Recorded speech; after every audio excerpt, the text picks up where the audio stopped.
Welcome to the podcast where relationships, confidence, and determination all converge into an amazing, heartfelt experience. This is Speaking from the Heart. Welcome back to episode number 52 of Speaking from the Heart. And this is going to be another two-part episode, which I was really excited and just an emotional mess even before we even started recording this episode. And I think that you are going to see probably the most riveting interviews that I have ever done when it comes to just digging into the soul of a person. Now, for this episode, I must put a warning in that we do talk about suicidal tendencies and about how those things have been triggers for a lot of what our guest has been through. And I even mentioned some of the things that I've been through as well. So if those are things that do trigger you, please stop listening to this episode. Although, for those that are struggling, I really encourage you to listen to this because maybe that is the threshold that allows you to get over what you're going through. Let's introduce Brianne DiDino, who was my guest, and she is the owner and founder of Beyond Grounded. Her years as a medical laboratory scientist enhanced her troubleshooting abilities. However, adversities throughout her life propelled her forward, learning more about compassion, connectedness, and powerful purpose. She embraces being highly intuitive and loves highlighting this gift for others, which we talk a lot about and over these two parts. Her passion of being an intuitive life coach, author, and speaker came alive after those many years of hardships. And during these times, she learned the importance of how your painful moments become your best friend and guiding light. She firmly believes that understanding the influences and value in life give the power to create the future that you dream about. And by using her coaching along with other methods, it helps empower individuals explore and transform experience-based benefits and beliefs to create a more authentic, fulfilling life. Now, I have to say, there have been many people over these last several months since I started this podcast that I have even mentioned have been some of the most authentic creatures of this world. Brianne saw through everything that I have been through, a very broken person, mind you, before I even became a coach myself, and was able to unlock some of the things that, even from myself, I'm still sitting here in awe and wonder, even after it's been a long time, even after all these experiences have happened in my life, and still thinking about what I could potentially do to become some of the best versions of even myself. And I think that this riveting interview takes shape of what is really necessary. Not only the people that we have around us, but also how we overcome some of the most biggest frustrations that we ever have. And in part one, we dig into a little bit of that and so much more. But with that, let's go to the episode. All right, we're here with Brianne DiDino. Brianne, thanks for sharing your heart with us today. Hi, Josh. Thanks for having me. Yes, thank you. And I have to say to my audience, before I even hit the record button, I had an out-of-body experience with Brianne and just opening up with her. And Brianne, I let the audience know a lot about you before we even started with your bio, which has been really impressive because I don't think I've ever had anybody on the show yet that has turned into from a medical laboratory scientist into what you do now as a spiritual life coach. So I'm just really fascinated by how you even got to being a medical scientist to start out with. Can you start with that? Okay, well, as most people, we all have experiences that kind of guide us. And when I was 18, I was diagnosed with ITP, which is an autoimmune disorder where my spleen killed my own platelets. When I was younger, I always thought that I would be a lawyer, or pretty much I thought I'd be a lawyer, highly analytical, very much about digging for the facts and truth. But when I had this experience at 18, I had to have blood work done 3 to 4 times a week to monitor my platelets. And I also was seeing a specialist at Hershey Medical Center who was such a godsend. They gave me a month to live if they couldn't control the fact that I was having like a self-induced hemophilia. Okay. So they didn't know I could just spontaneously start bleeding and they couldn't stop it. And it's just interesting when you're 18 and you don't really think much about exiting. Although I must tell you that I was pretty much had suicidal tendencies my whole life because I never felt like I fit in. And the only thing that really kept me here was the fact that I really loved my brother very much. And every time I would have that thought process of I was better off like exiting, he always popped close to me. And it was like, wow, I never wanted him to feel any type of pain like that. That was always what kind of kept me grounded. But then fast forward, and I had my own spleen killing my own platelets, and I had my blood work done, and I had bone marrow biopsies and was constantly monitored. I had high doses of prednisone and other medicines and was very much monitored. I kind of wondered, well, where does that go? Once they take it and put it in a tube, where does it go? And that's when that whole process opened up to being a laboratory scientist, figuring out where that went and what did they do with it? How did they know my number? Wow. And it makes me really think about some of my guests that I've had getting to this point where I have talked about even their traumatic injuries that they've had. I've had somebody that had undergone brain surgery to be able to then function in society. And I've also had people that have overcome some terrible accident that they've had in their lives, in which then they've had to rediscover themselves and transform into what they are. And you talked about suicide. So, just for my listeners, again, I always preach this in any episode which we talk about this sort of subject matter. I'll put in the episode notes. If you ever know somebody that is experiencing any sort of crisis, I really encourage you to call 988. It's the national hotline in the United States to help get resources available. Have somebody that's clinically trained to help Yep. with that situation. And even the website that help support this, which is the National Institutes of Mental Health, which I've usually have referenced in past episodes, has a lot of great information that you should read through. Yep. Brianne, is the suicide that you were talking about happen because of just not only this autoimmune disease that you explained about, or is it something that was really happening deep inside of you? What was really It was putting you in that? deep inside. We're pretty open in our society today talking about like empaths and people who are spiritually sensitive. And a lot of times when you're little, you don't realize how connected you really are. And the fact that I interacted with the other side since I was little. I saw them, I felt them, I saw them, I heard them. And it was very difficult because growing up, it was almost like parents and society teach you that, oh, that's your imaginary friends, or that because you're so little, it's almost like they unvalidate the reality of what you actually are seeing as real. So growing up in that, it made me feel like there was something wrong with me. It made me feel like no one understood me. Other kids were out playing and I was more isolating. I pretty much stuck to myself. I played once I warmed up and felt okay and accepted. But for the most part, there wasn't a single kid around me that was talking to me about the angels that they saw last night, or someone else on the other side. Or even, I'm going to be honest with you, I saw a lot of darkness on the other side. I grew up in a home that was extremely unstable. I had a father who was an alcoholic who brought other people into the home. So as much as there's light, there's also dark. And it's kind of a difficult thing for a little one to talk about. And it wasn't until I was about 28 when I even like finally grew. Everyone thought that I had such fire and courage that I could just be so open. And I just told people how it was. And I was so factual and to the point.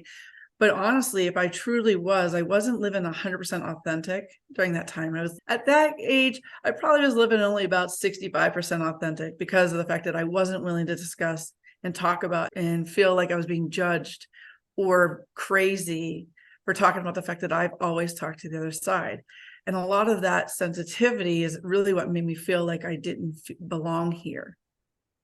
Yeah, as where you are now, do you feel that you are still out of place or you don't feel comfortable with maybe the surroundings or maybe the people that are surrounding you from the other side? Because I know that for me, and we were even having this conversation before we started this recording, in that I have had a lot of those experiences in my life where those past versions of myself were always talking to me saying, yeah, you can't do it. You're never going to be able to do it. And what I didn't share with you is that I actually have had people literally say, yeah, I don't know if you really are who you say you are, Josh, because it seems like you're protecting yourself from those other entities or those other people. Guess what I'm asking is, do you feel that you live in the shadows with that even today as you practice, or do you feel like you have overcome that?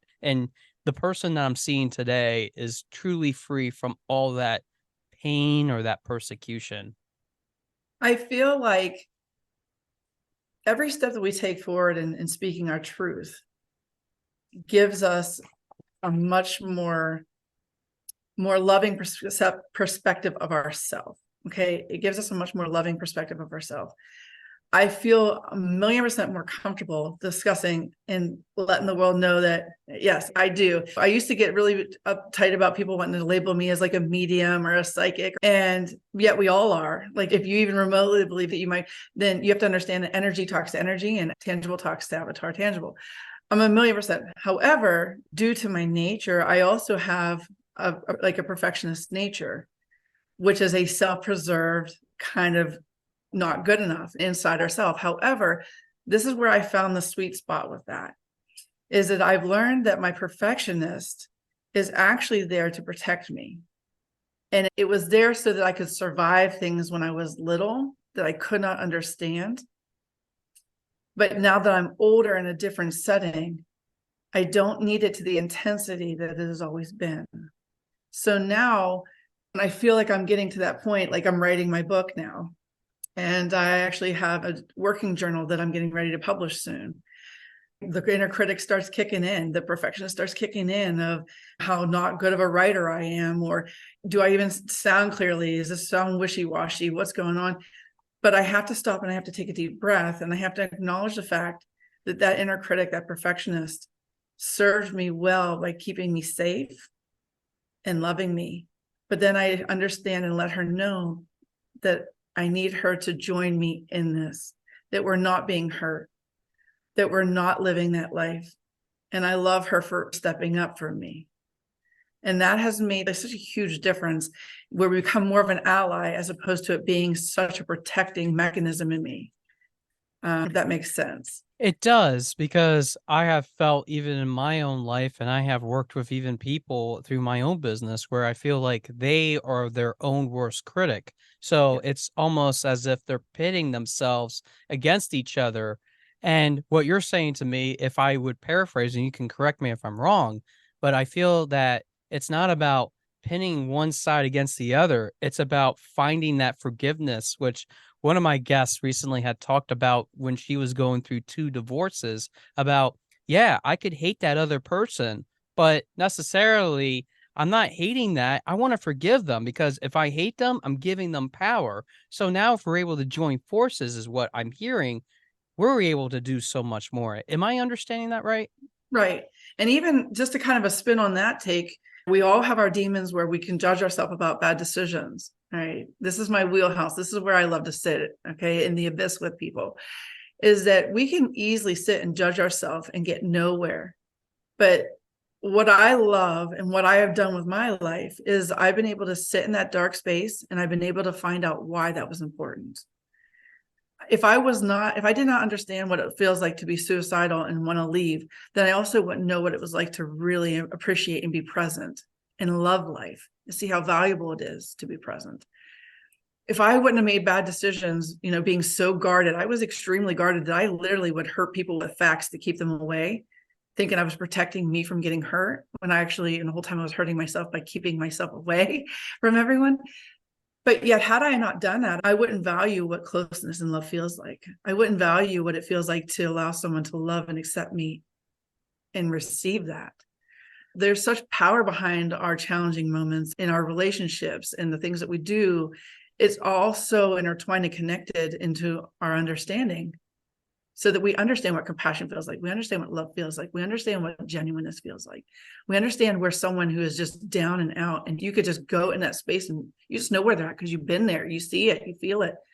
And you just know the right thing that you could tell them, that kind of puts the fire back in their eyes a little bit, where they believe and not so hopeless and downtrodden. And you're going, listen, all of my clients and even myself have become a force to reckon with.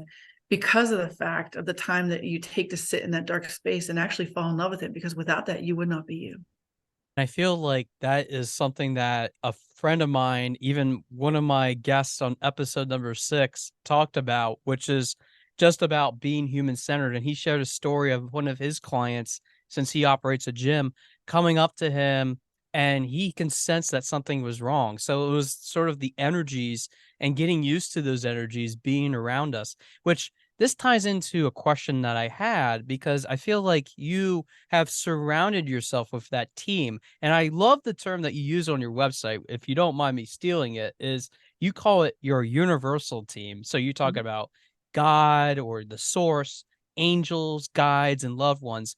Can Yes. you tell me a little bit about how those interplay in your life? And if you can you tie it back into how that ties for maybe somebody that you're working with or how it relates to even my listeners? Because I'm sure that even for me, I have that team, and I had to think about that even with the exercise that we were doing before we even started this Before episode. we Because hit the record. yeah, exactly. Can you describe that a little bit?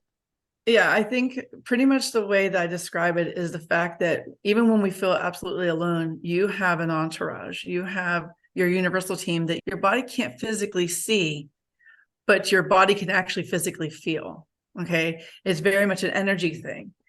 And the fact that we're all connected to our source, we're all connected, therefore, energetically to the angels, we're all connected to the guides that we've had in our lifetimes, as well as our loved ones in this lifetime that have transitioned. Because of the fact that we leave this tangible body and we become energy, we become one back into the energy of all, right? It's one of those things where we have such a web and network at our call, and they're guiding us, they're helping us. But a lot of times people don't realize it's them because they hear their own voice inside our head. Like, how many people can honestly go, gosh, boy, am I talking to myself? And with the ideas just start scrolling, you're like, I don't even know why I'm thinking about that. And all you hear is your own voice. And that's because a lot of times that's what your body is interpreting, because it's hard for your body to go, oh my gosh, that's my grandmother or my parent. Or a body, once it doesn't have that tangibility, it's almost like your body disconnects from it and just misses and longs for that person who is not physically there. But energetically, on a soul level, they're part of your universal team to help guide you. I'll give you an example of how I tangibly have a universal team. There was 2 times when I was little that I heard a woman's voice. The first one was when I was really, really little, and my brother and I was going on a walk with a friend of the family's. And this is a little graphic and a little emotional. It could be triggering, so heads up on this. We were going on a walk, and he took my brother and I up into the woods.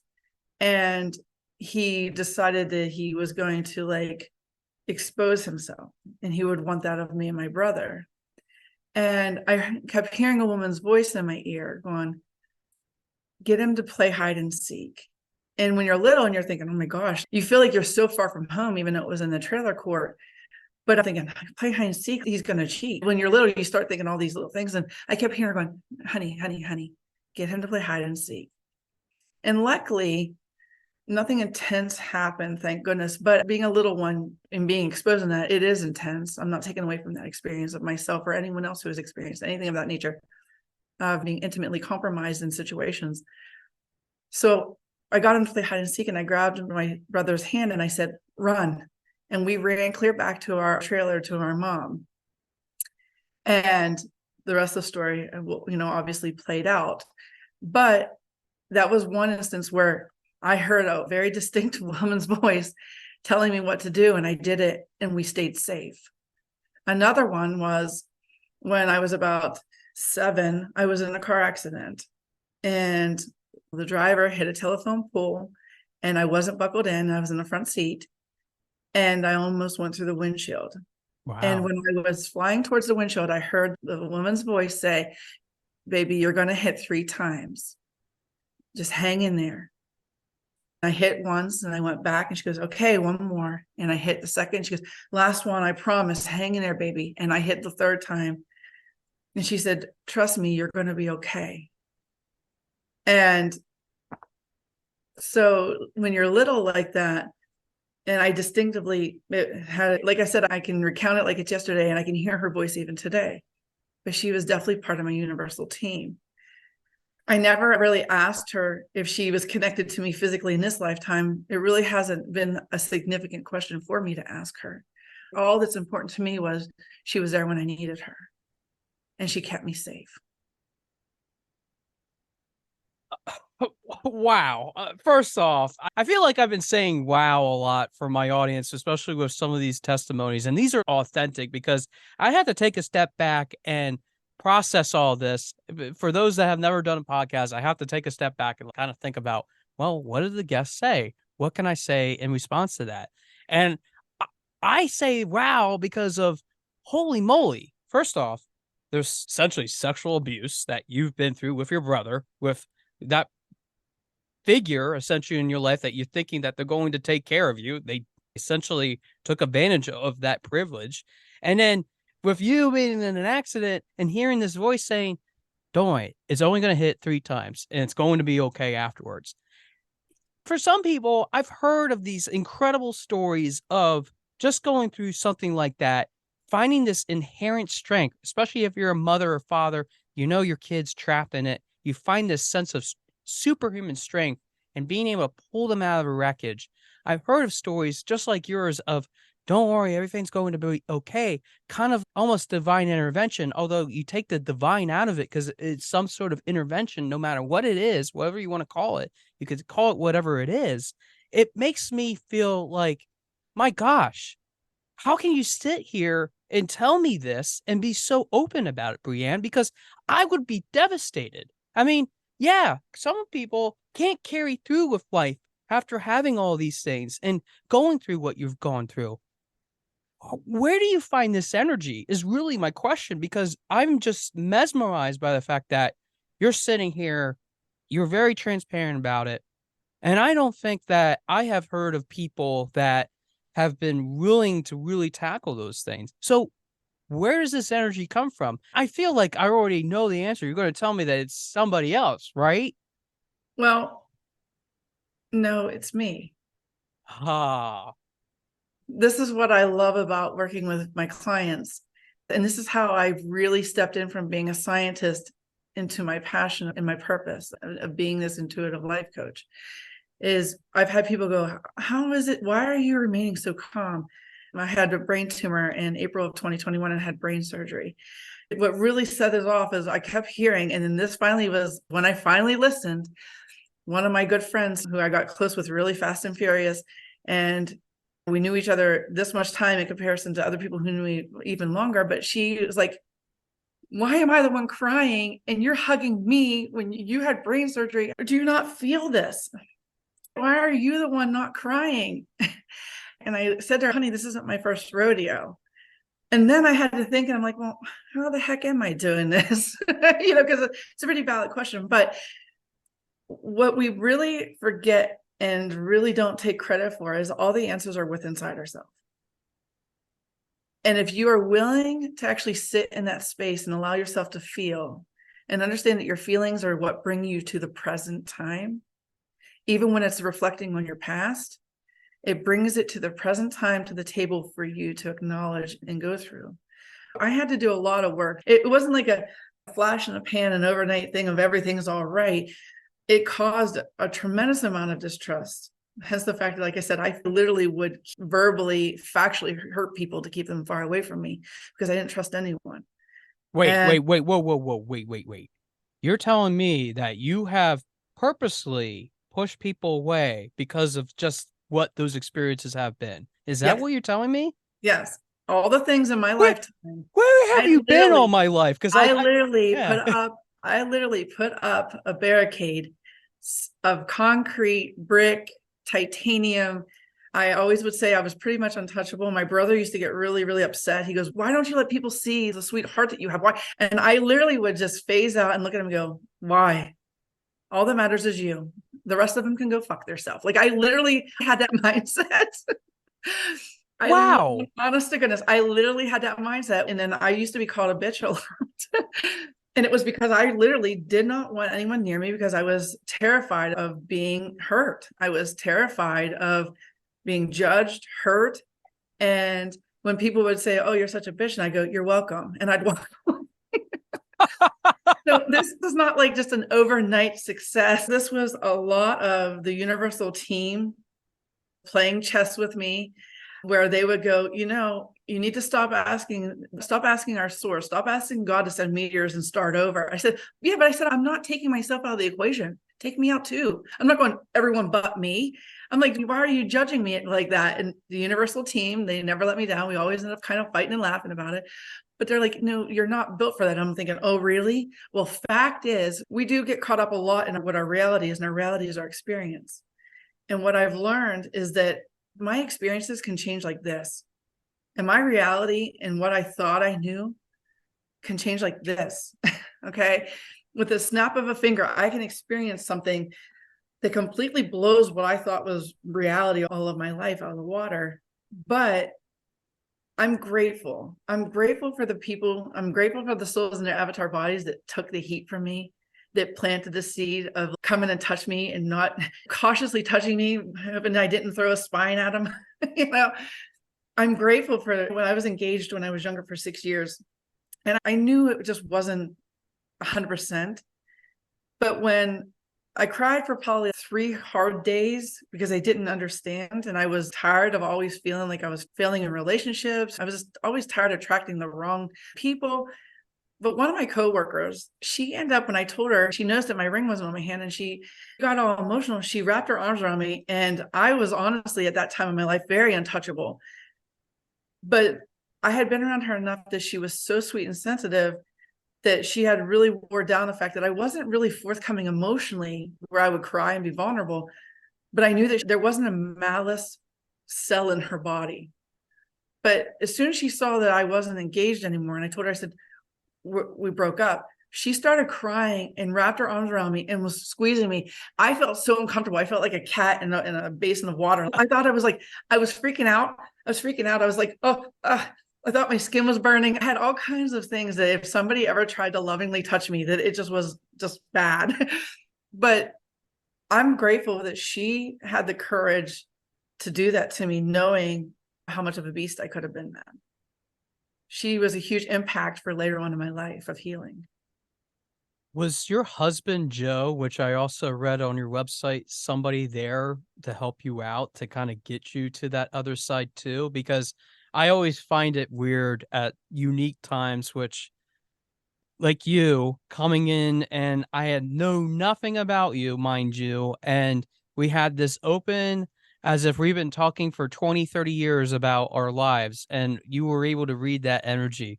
Was Joe somebody like that for you, or how did that come about? Because I feel like that he has a big role in this story as well for you. He does. I'll tell you, he does. And I always tell people, whenever I had a great quarter life crisis moment in 2005, where I was tired of being told whose daughter I was, whose granddaughter I was. And that's why I say, when we get tired and we're just done and we just go, I don't love this job anymore. And when we finally get to that point that we no longer want to clock in there, it was purposeful. Okay. These pokes and prods and painful moments are great catalysts to get you out of your comfort zone into stepping into your actual lane.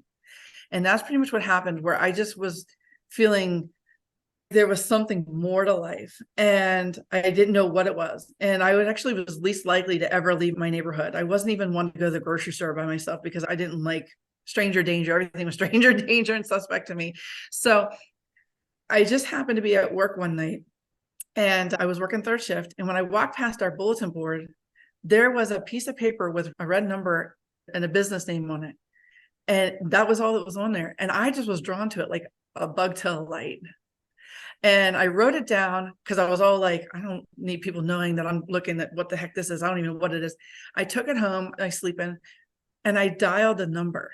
And here it was a travel agency to go become a laboratory scientist at hospitals that need temporary staffing. And I was like, oh my gosh, that was so foreign to me to think that I was going to ever pack up and leave everything I knew, because of the comfort of being in my hometown. At least it was messed up and not fulfilling, but yet we all get caught up in that comfort. I end up calling, I end up applying right away. I end up giving my 2-week notice, packing my car up and headed towards the Poconos. And my role during that time was I didn't know a blessed soul there. I didn't know anything about there. They didn't know anything about me. I wasn't looking for anybody. I was all about trying to fall in love with myself. I was all very tomboy. I never knew how to walk in heels. I taught myself how to walk in stiletto heels. I didn't know anything about makeup because I was too busy climbing trees and arm wrestling my brother. I was the oldest girl for 10 years on one side, 8 years on the other. So I knew nothing about being a girl. But I taught myself how to do makeup. I taught myself what to do with my hair, and off I went. And honest to goodness, the first night that my temporary coworkers asked me if I wanted to go out with them, and I'm thinking, okay, well, I'm having a quarter life crisis moment. Why not? So I did. And the first night, and Joe's friend was actually buying me drinks, and Joe went past and he went, Joey, this is Bree. And Joe pushed his friend off the chair and said, tell me about yourself, Bree. And I was like, wow, this guy's pretty aggressive. And most of the guys in my life were extremely passive, non-go-getter, but he like locked in, and we picked up, much like you and I talking, it was like Joe and I just knew each other. It's almost like I just understood him on a level that no one else ever did. And he knew all about me, even though he didn't realize he did. And when I first met him, I told him, I said, listen, don't fall in love with me. I'm here temporarily. I'm here to have fun. I'm here to find myself. I'm not here to be with the whole town, but you're a good looking guy. So if it happens, it's going to be with you. Here's some stipulations. Let's just make sure we're on the same page. Let's get on the same page. Do not fall in love with me. And sure enough, here I am. I'll be with this man 18 years. Wow. And it's honestly, it's because he had the tenacity. I tell everybody, and they look at me like I'm crazy. I said, I knew this man could take a punch. I knew this man, if I ever got fiery and I needed to grapple about it, this man would wrestle me until I was tired and all of the fight was out of me. And then I'm like, all right, let's have dinner. He was the first and only male in my life who was such a solid man, a very genuine, protective man, because he is retired Army and he's been through his own interesting journeys. He's very fearless. But he looked at me one time and he went, sweetheart, contrary to popular belief, the world doesn't revolve around you. And I said, fuck, it doesn't. I was like, I don't know who you are, but do you know who you're talking to? But in the same token, I was like, whoa. Yeah. Guy. But it was what I needed. He's very calm. He doesn't get worked up about anything. I mean, he's had to take incoming fire. So he's actually extremely grounded and he's very thoughtful with guiding. But yeah, I needed a man who could handle my fire. Do you think that your fire is something that is really important in the line of work that you do, let alone your life, and why? Absolutely. Because it's how we use it. I always say we have 4 elements. We have fire, earth, air, and water. And you got to figure out which one's your dominant and to find out where you need to really start working on to bring yourself balance. Mine is very analytical, which is an earth trait. And then fire is my second dominance, where I'm either the greatest cheerleader you could ever have. I could spritz some gas and I could start a fire inside you, douse it with gas, and then we start evaporating all the emotion of water to get the earth underneath your feet. Knowing what you're dominant in can also tell you how do you use it, what's your intent with it. Because as much as I have earth and fire, I also can use it negatively, right? I can either be your biggest cheerleader or I can be Mount Vesuvius and burn us down, right? Yeah. So more than half the battle when I work with myself and anyone else is that we distinguish what your dominant traits are and how have you been using it. And that really gives someone a tangible understanding about what it is that they feel that they've been missing and they've been hiding from and fearful that they couldn't do, and how to use what they're dominant to really give life to the other elements that they're really kind of like putting on the back burner. But yes, fire is very important to me because I love to get that shine in someone's eye, where especially when like you and I had our moment together before we even hit the record, and there was that shine of fire in you. And I was like, oh, Josh, go boy. You know, but that's really what makes it addicting. I could take people into their abyss because most people, they won't go in there. Or if they do, they're kicking and screaming to go into that really painful space. But the moment that I can show you where your fire is and what you could do with that, it kind of brings you that glow and that light into what you thought was a dark space. Wow, this part 1 was something that even after I hit the pause button to talk to my guests some more about what they had even said, I even mentioned the fact to her that this was something that we certainly need to continue talking about. And even with all the things that we had mentioned, even when it comes to falling in love all over again, that really displayed for me the true nature of what this guest was all about. So let's recap what we learned about in part one so that we have a foundation for what we were talking about even later, for that matter. I want to say that for anyone that is ever looking for something to help them get to that next level, it's really about figuring out what are the facts. And I've mentioned even in previous episodes about the importance of understanding what we observe, what we can measure. Because there are the things that we tell as facts, and those are the things that we can also tell as stories if we're not identifying it correctly. And now I have to give credit to where credit's due. This is because of the author Joseph Grenny and his co-authors, which they wrote Crucial Conversations for Mastering Dialogue. So if you're ever interested in reading that book, I would encourage you to check it out. I'm a certified trainer in that and have been really enjoying just learning a lot more about that experience, especially when it comes to identifying those two things and teaching others. But we have to see people for what they really are. And yes, that is a very controversial statement in itself because we can easily make judgments. We make biases. We make prosecutions before even having a jury to figure out what is the truth and what is not the truth. And we even have a society that builds upon those sort of foundations, and sometimes those foundations get shaken to the core. But I think that we need to be able to view it from all angles, which comes into the fact or the conversation about self-preservation. Now, I have to tell you that even as a coach myself, we have to figure out what are the things in which we're just setting up ourselves as barriers with, as opposed to other things that might be just protecting ourselves from an uncomfortable truth, but we still need to hear that truth as well. And it's really about speaking to ourselves. And I love the fact that Brianne really mentioned a lot about that, especially with her field, in which before even being a scientist for that matter, she moved into these different types of conversations with other people to eventually get to where she is now, which is doing this sort of hard work with other people.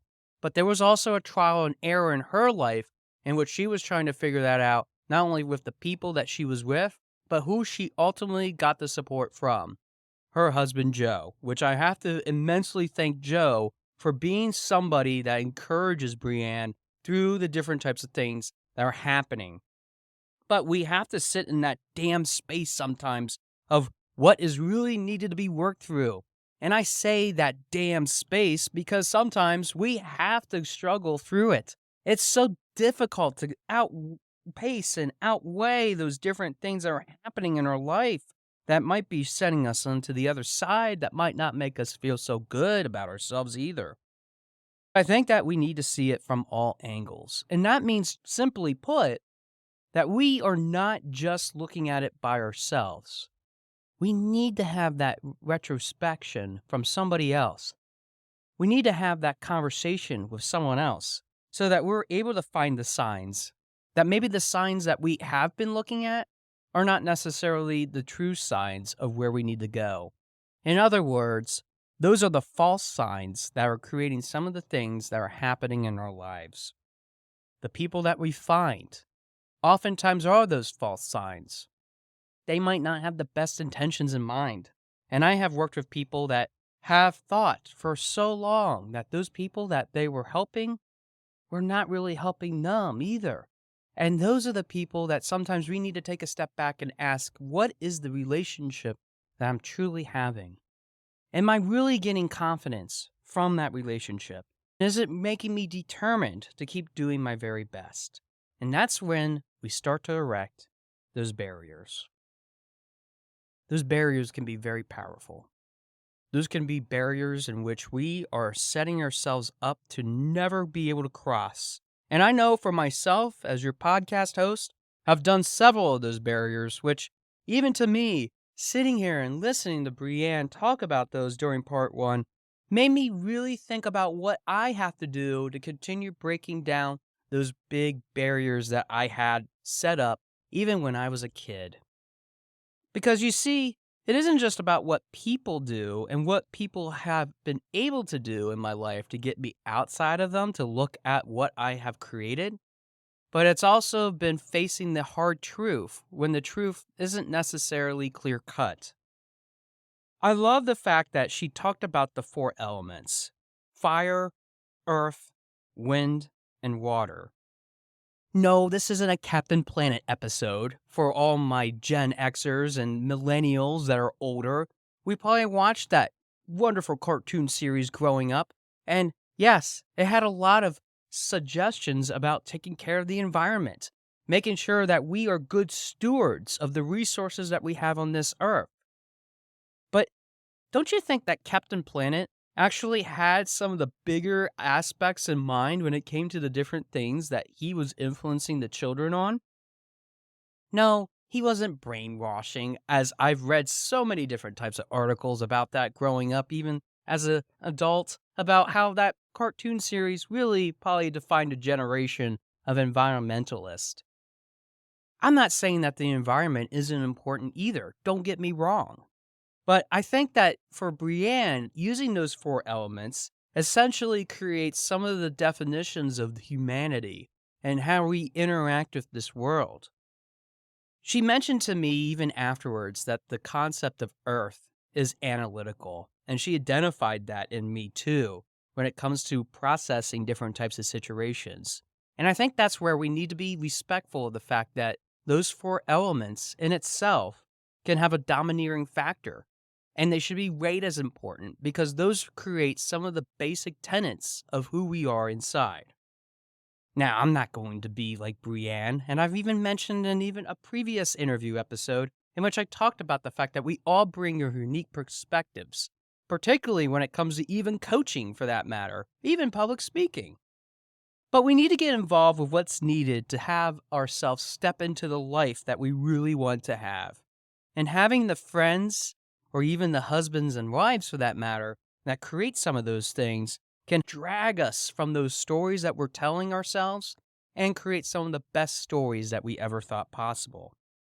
And I think that we should be concerned with not only the self-preservation that we try to have, which I'm not saying that we should take down all the barriers, but we should be open to the fact that if we change our mindset with being interconnected with the signs, even if they're very few and far in between, we might even find people that are willing to work through us to help us understand what is truly important.